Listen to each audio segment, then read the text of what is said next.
UFC Qatar is going down this weekend. Today I'm going over my full card predictions. I apologize for the late upload, but let's get right into how we did last weekend, which was not good. UFC 322, not good, okay? Tsarukyan winning round one, not a good read. I thought it was a good read initially, but in the back of my mind, I did have a feeling Makhaniko comes out there, after sitting at range against Ruziboyev, and gets knocked out in that fight. I knew he'd kind of be pressing the clinch and trying to stay safe in that fight, and he did that. So granted to him, he was looking decent up until the knockout, so I don't know. That wasn't a good play, though, 100%. Valentina Shevchenko dominated Zhang Weili, a beautiful performance. I nailed that fight for sure. Dominated that fight. And Pat Sabatini, betting against Pat Sabatini and watching him win is got to be a top 5 worst experience of all time. I didn't bet Sabatini versus Brito. I've actually bet Sabatini quite a bit and picked him quite a bit. I picked him versus Joe Anderson Brito, if I believe. And I picked him against Jonathan Pierce as well. And I bet on him versus Jonathan Pierce. But like watching Mariscal lose to him and watching Sabatini win with just control time and watching him win like that is just one of the worst experiences of all time. Because if I know that Sabatini's chin is so bad that just one shot could change the trajectory of the fight. And he ate a head kick, I don't know how that happened. But Sabatini's a beast, man. That guy has some excellent grappling. He's one of the best at featherweight, easily, man. That guy's a beast on the mat. And Makhachev, Madalena, horrible read. I got nothing to say. I could get flamed about that pick and bet all the time. I don't care. And the original thing was like, bro, I knew Makhachev. It sucks because I was like, Islam's going to have a lot of success with the top control, but I was just worried that Jack would scramble up and get to him and pressure him, and just a beautiful, stunning performance from Makhachev, and I got nothing bad to say about it. Let's get into this card. We're going to start off with the top. Now, I have to be honest with you guys. I have been quite busy the past couple of weeks or past week this week, and I haven't got to do film on all the fights. So the ones at the bottom right here, if you could see my cursor, most of them I didn't watch a whole lot of, but we'll get into it. I'm still going to break the fights down, of course, but we'll break down the main event. Arman Tsarukyan and Dan Hooker, I'm sorry. Hooker, he's almost 36 years old. The guy's taken a fuckload of damage throughout his career. It's just hard for me to see him win this fight. Obviously, the guy's a striker. He's a brawler is what I like to say. His striking's not bad. Good long straight shots. He's got a long reach for the division. He's very tough and durable, and he always has good cardio, always comes forward. But it's just not enough to beat a fighter of Arman Tsarukyan's caliber at all, man. Like, Dan Hooker, to me, is one of the worst fighters worst ranked lightweight fighters. I do believe that. I just don't think he's that good. I don't know where he's at on the rankings. I think 6, and I don't think he beats anybody above him at all. And I don't think he beats a lot of people below him. I'm not a huge fan, man. And the last fight, yeah, he looked pretty decent versus Mateusz Gamrot. But look, the amount of damage that Mateusz Gamrot was able to put on Dan Hooker, dropped him at one point, and the dude looked like, Gamrot brought a machete into the octagon and was able to use it because Dan Hooker's face was all beat up and the dude was, I have my concerns about that. The takedown defense isn't that bad. He's in front of a better grappler, more athletic guy than Mateusz Gamrot, I do believe. And I think that Tsarukyan will look good on the feet. The speed, the athleticism, the youth, and the wrestling gets it done for Tsarukyan for me. So I like him to win this fight pretty easily. I think he gets it done inside the distance. We'll move on. The co-main event, Belal Muhammad taking on Ian Machado. Gary. Why is Belal plus 210? What are we doing? Ian Gary has looked okay. He looked good versus Cortes. And what I will give credit for Ian Gary, he is very good game planning, and he knows how to stick to it. Good striker, pretty fast. I just don't think he's that good, though. And I think that Belal's going to have success grappling here. Really, have we seen Gary face a wrestler of this caliber? I don't think so. I don't think Rakhmanov's a better wrestler than Belal Muhammad. He is a bigger submission threat, but Machado Gary hasn't fought a wrestler. And yeah, Belal's coming off a loss versus Jack Della Maddalena. He got beat up pretty bad. he, took a lot of shots and still came forward in that fight. If this is 5 rounds, Belal finishes Gary, I think. And Ian Gary has solid gas tank, good combinations. I still think Belal's going to beat his ass, though. I really do. I think that, at minimum, Belal wins a round. So we're getting 2-1 on this. I don't know what the spread's going to be on Belal to win a round. I imagine we're going to get minus 130. So, yeah, I haven't even looked at the spread bet for Belal Muhammad. I'm definitely looking at that. It is along with the money line. I think that there's a lot of good underdogs on this card. Belal's one of them. This guy's going to come forward. He has great volume and pressure, and he's got excellent wrestling. I mean, still, nobody talks about it enough. Nobody's been able to do that to Wonderboy. I don't know where it is. It was before that. Wonderboy. He took down Wonderboy 7 or 8 times, and controlled him and put him in bad positions. Like, that is not easy to do. And Belal is sticky. His grappling's good. His takedown entries are quick. He's a very good wrestler. And I could see Gary getting punked on the fence in the clinch a lot. And, obviously I think Gary's a better striker. He's got better feet. He's quicker and he's longer, but not that much longer. I mean, 74.5-inch reach, man. You got nerfed a little bit there, Ian Gary, for a 6'3", dude. I'm not going to lie. But yeah, I like Belal. I think he puts a pace on him. I think he lands good volume, and I think he gets his takedowns going. I don't think Ian Gary finishes this fight. I don't think Belal finishes this fight. Spread bet's looking good for Belal. I'll take a look at it. But I like him here. I'm picking Belal to win this fight. I think he could get a TKO as well late, but we'll see what happens. Give me Belal. Volkan Oezdemir, Alonzo Menifield. I didn't tape this fight. I think I have a good read on it without taping it. I've watched these fighters fight so many times. I just don't even know if it's worth it anymore. So yeah, Oezdemir, obviously the guy's powerful, good counters, takedown defense is quite solid, and he's a tough dude. It's going to be on Menifield early to get this one out or get Oezdemir out of there, whether it's a knockout or a submission. And I just don't think he's going to be able to do that. He's plus 190. I think there's, only value on Menifield just to get it done in the first. And when's the last time he's finished someone in the first round? It's been a while. He's very explosive. He hits hard. With that being said, he's also got bad durability concerns. He's 38 years of age. His wrestling will not work in this fight, I don't believe. The counter grappling of Oezdemir is quite good. And I actually don't really like Oezdemir a whole lot here. I think that his cardio is very concerning. Krylov was able to put a really good pace on him. And I know, that was kind of prime Nikita Krylov. And Oezdemir gassed bad. And that was like gas after the first round kind of bad. I think both guys have bad gas tanks. But I think Ozdemir's a little bit more reliable. He's coming off that loss to Olberg. He kind of got smoked. I know people say that fight was close. I don't really think it was. But yeah, I think Ozdemir's a better striker here. He's going to have to deal with some, explosiveness from Menifield, but Volkan's shown that he's a very tough guy, and I think he'll be able to withstand it. So maybe a late finish, round 2 or 3 for Oezdemir, but I just not a huge fan of this fight whatsoever. So I'm going to go with Volkan Oezdemir here. I'm going to go by a second or third round TKO, and we'll move on to the next fight. I mean, this is about as weird of a fight as you could ever see. Jack Hermansson taking on Myktybek Orolbai. Why is Jack Hermansson plus 205?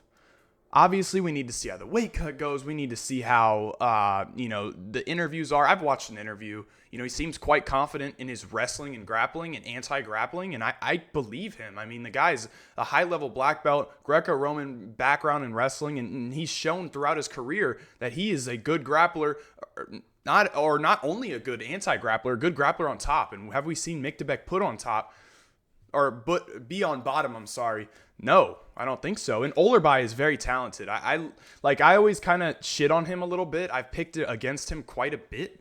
And yeah, his grappling is very good. I'm not going to sit here and lie. He has very strong takedowns, and his chain wrestling is very good. His control and top pressure is good.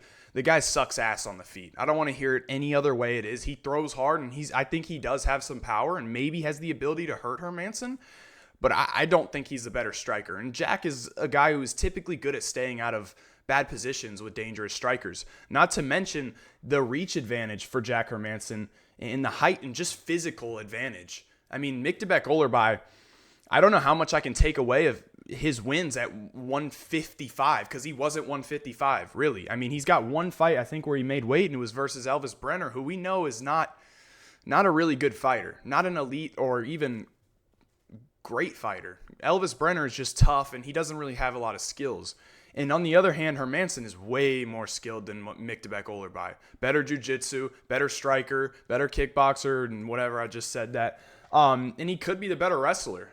This is an interesting fight, but I can't see minus 215 whatsoever. And it's climbed. I don't know how. Minus 240.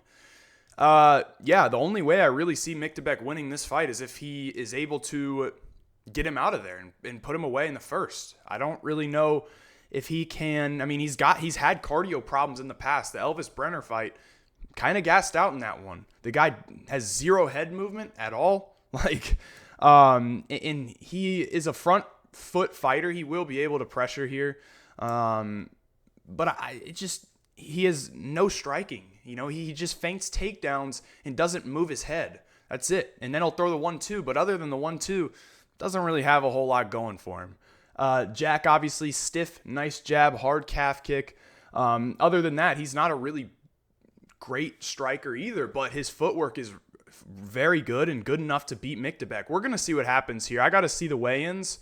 I think it's a very probable chance that I bet on Jack Hermansson. I mean, plus 205. I know he's 37. I got to see how he hits the scales, but man, this is a big physicality difference. We can't just overlook that. This guy's fighting at 155. This guy's fighting at 85, so we're going to see what happens here. I think Jack has the skills to, not only is he the physical, I think his skills are good enough too. So yeah, I like Jack quite a bit here. I want to see him weigh in, and once we see that, and once he makes the weight, and once I can kind of see the ceremonials, when I see his rehydration, how he's looking, we'll hop on that train. So I like Jack Hermansson here. By decision, I think this fight is going to go all 3 rounds unless Myktybek gets a finish early with a knockout. I don't see that, man. So give me Jack Hermansson here, and we'll move on. This just got announced, and I'm kind of glad I had to delay my video because Waldo Cortes Acosta is stepping up to fight Shamil Gaziev. That is pretty fucking impressive. Now, I have picked against Waldo. I've bet against Waldo before, but I like his game. Only one time I think I bet against him. I didn't bet Pavlovich. I picked him, but I bet Spivak versus him. I still think he lost that fight. It was a weird fight. It was close, and Spivak, by the way, I think he would have put Shamil Gaziev in a fucking body bag, man. I mean, I seriously think Spivak was going to beat the shit out of Gaziev. Because, Spivak in that fight, dude, he looked good. He was popping the jab, moving well, eating shots, eating damage. And Gaziev doesn't have a gas tank, man. He cannot take forward pressure. And if that fight would have hit the ground, Gaziev would have got his ass kicked. And I know he's Dagestan or whatever, so he's got some wrestling background, but he would have gotten shit on by Spivak. I'm confident saying Spivak would have destroyed this guy. Now he fights Cortes Acosta, another striker.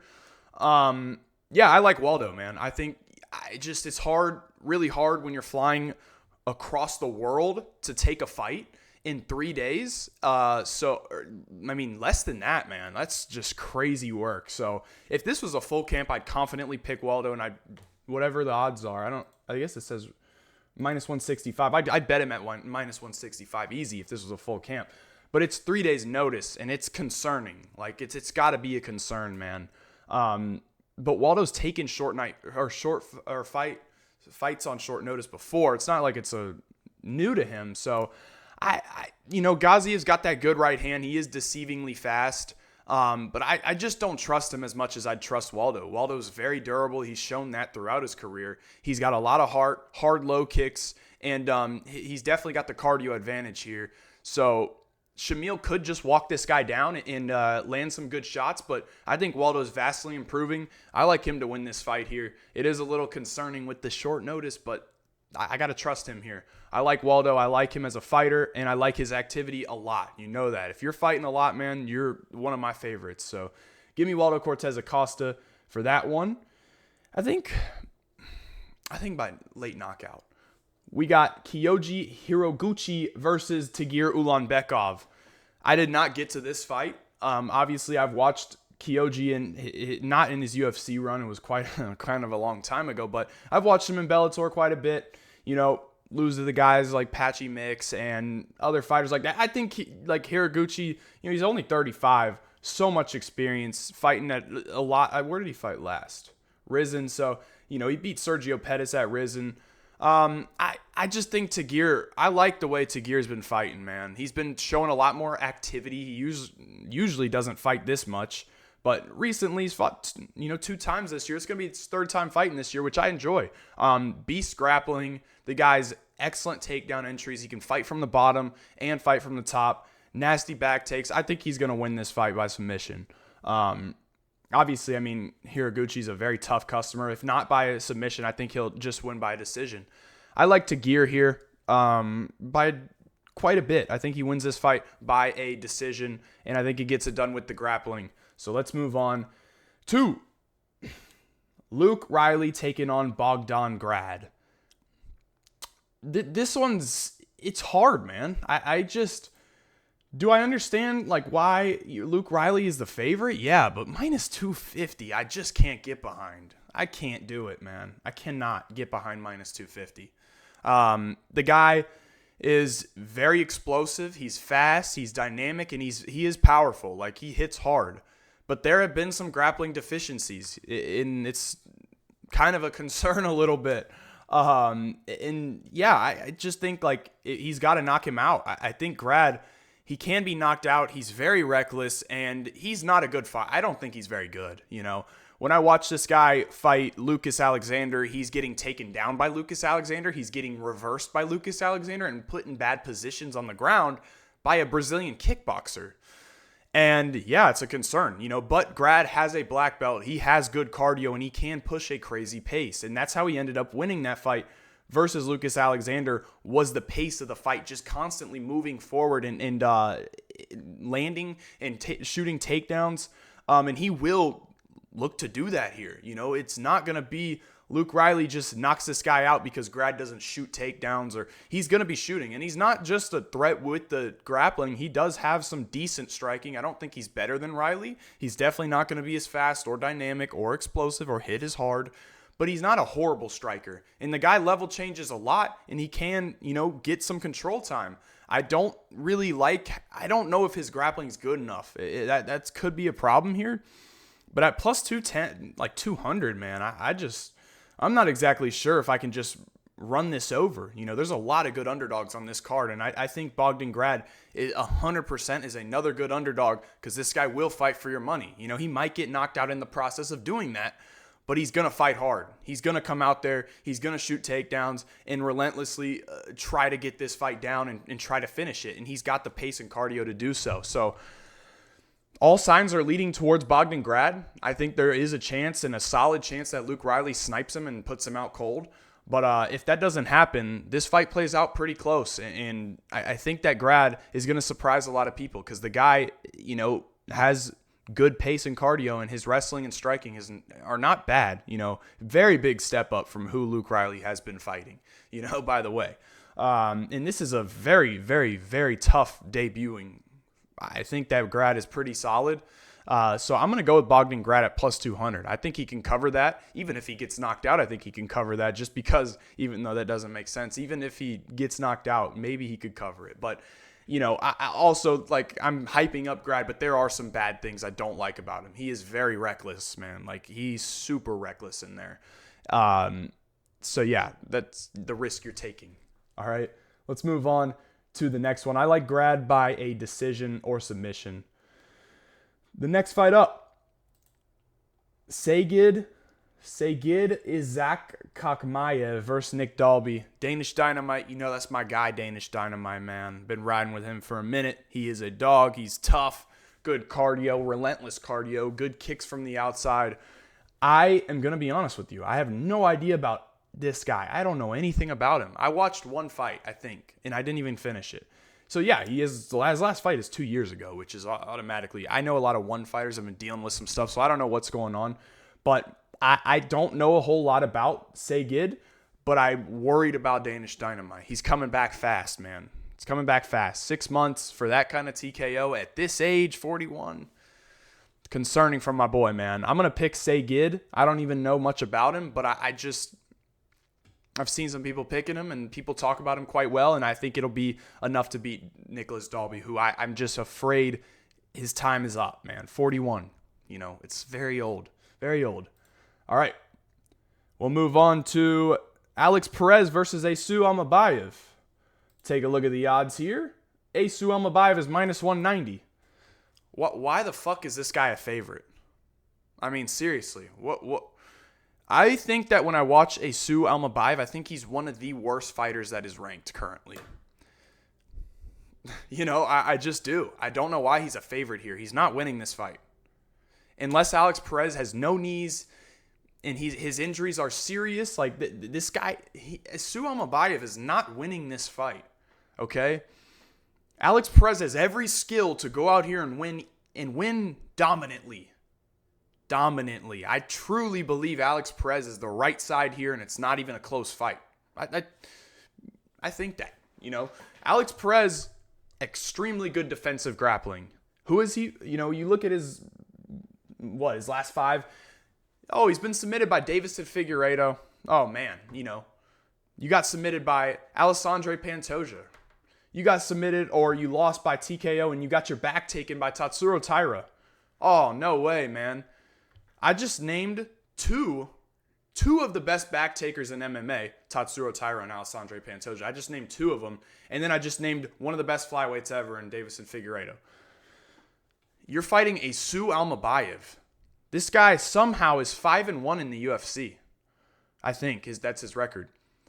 This guy has got nothing but complete layups. And the one time he took a step up in competition against Menifield, who is a horrible matchup for him, by the way, he got absolutely dismantled, no big moments, and got finished. And sure, whatever you could say, the eye poke was this and that. It doesn't matter. That fight was not going anywhere near Almabayev's way. He didn't get any takedowns. He didn't land anything on the feet, and he got walked down the whole fight.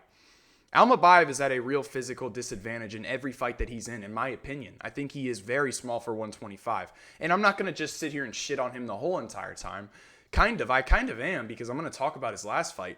But the guy has good, solid, fast takedown entries. He will press the wrestling, and his grappling is not bad, and it's pretty good. It's pretty solid. It is solid. I'll give him that. It's solid.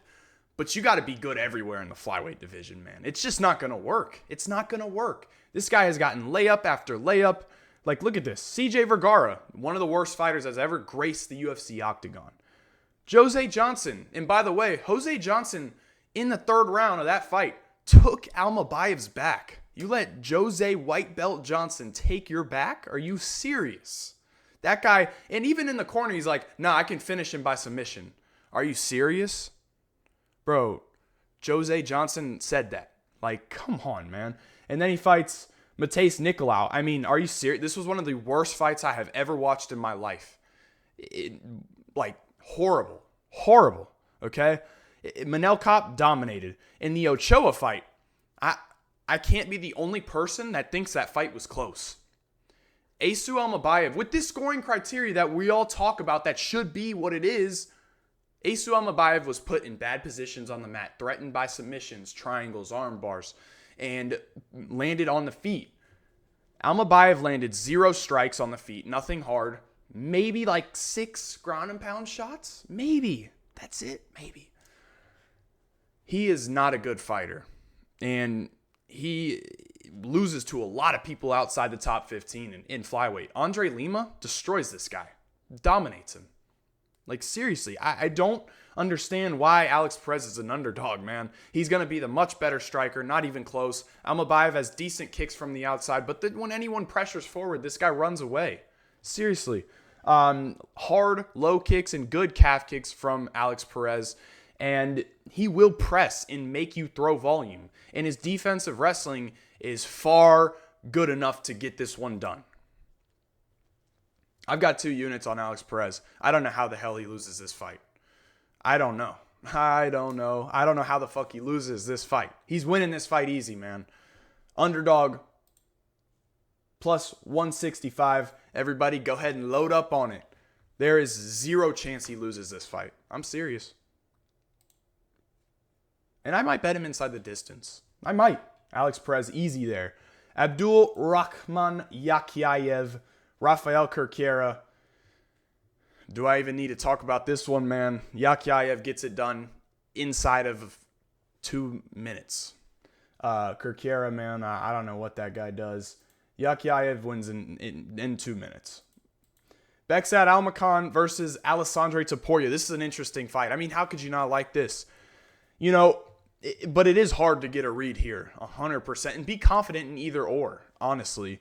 Some people, I think, are Bekzat backers and Topuria backers, but if you are neutral in this and you don't know who to pick, and you watch film for both fighters, it's hard to find someone, right? Because on one hand, Topuria just doesn't have a lot to watch against good competition, bro. I'm not watching him fight, this guy who's 1-9, I think. 1-9? Are you serious, man? Like, you could throw me in there. I'd beat that dude, make him 1-10. No, I can't watch that. So I've got these to watch. And this guy's not very good that he fought, but put him in a crucifix, dominated him on the mat, and finished him there. And then the thick knees fight looked pretty decent. His head movement's good. His grappling, I thought he looked good. I wish he would have gotten a finish there, it was a little bit more aggressive. But this fight comes down to a multitude of things, and I think that Topuria, unlike his brother, I feel like he looks to counter quite a bit more than Ilya does. And that could be hard for Almakan, who's very darty, in and out, and he's quick. And he's got precise strikes. His takedown defense looks pretty solid. I've watched some of his fights in Octagon, and he's able to offensively wrestle some guys, and he's doing the right things on the mat. But some things I don't like with him. I feel like he's not a very big and physical fighter. I think that Alessandro is going to be much bigger in this fight. Maybe not much bigger, but quite bigger. I don't think Alessandro is going to be as fast, and it might be hard for Alessandro to catch him, Bekzat, with the hands. And I think that Topuria is going to wrestle here a little bit. I think the low kicks of Topuria could be something to look out for, and a good weapon of his that works here. But I think it's just hard, man. I think that honestly, Topuria is going to struggle with the striking of Almakan because it's very different. He is moving in and out all the time. And if he's not able to get the fight down, I think Bekzat is going to frustrate him with the movement. It's a very close fight. The odds indicate that. I'm going to go with Bekzat here. I'm going to go by a decision. I think the range and the distance that Almakan's able to keep is going to frustrate Topuria and make it hard to close distance on him.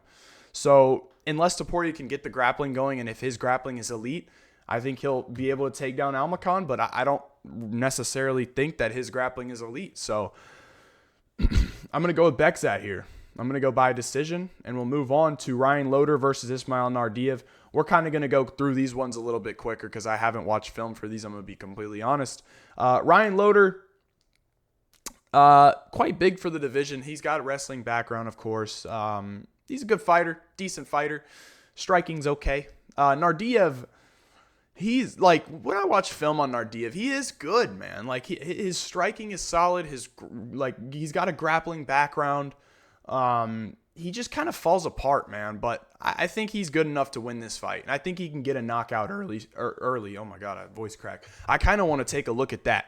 Nardiev by KO. I think he could finish this fight early because he is explosive and he is the better striker by quite a bit. And I think his defensive grappling should be good enough in this fight to at least keep Loder off of him early. So I'm going to go with Nardiev here, and we'll move on to Aliyev versus Shaquem Rock. I don't know who Shaquem Rock is. I see him tweeting on Twitter quite a bit.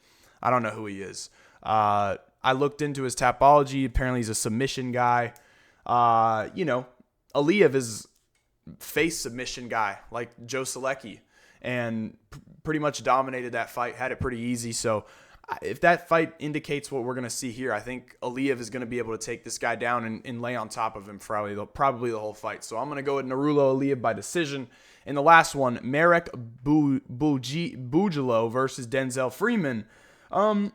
I know Denzel Freeman. I've watched a couple of his fights just because I think he's fought some DWCS guys. I think he fought Steven Asplund and Hugo Cunha, I think. No. He fought, what's that guy's name? Yeah, Hugo Cunha. He fought Hugo Cunha, and he beat the hell out of Hugo Cunha. Hugo Cunha's horrible, though. So yeah, he's got experience against some decent level heavyweights, and this Bugio dude, I don't know where the hell he is fighting. I don't know what promotion this is. And BFN, I have absolutely no idea where this is or what it is. So Apparently, he's got some jiu-jitsu background. I think that Denzel Freeman's the side. Fought better competition. I don't know much about both of these fighters, but I am going to go with Denzel Freeman for my pick. And as you guys can see on my Bet MMA, make sure you throw me a follow over there. We only have one bet in, and that is on Alex Perez. Obviously, I'm waiting to see some things, but make sure you give me a follow on Twitter. There, you will be updated with every bet that I place. And you can follow me on Bet MMA as well. So yeah, that's going to wrap it up for me. Let's have a good weekend, and I'll catch you on the next one.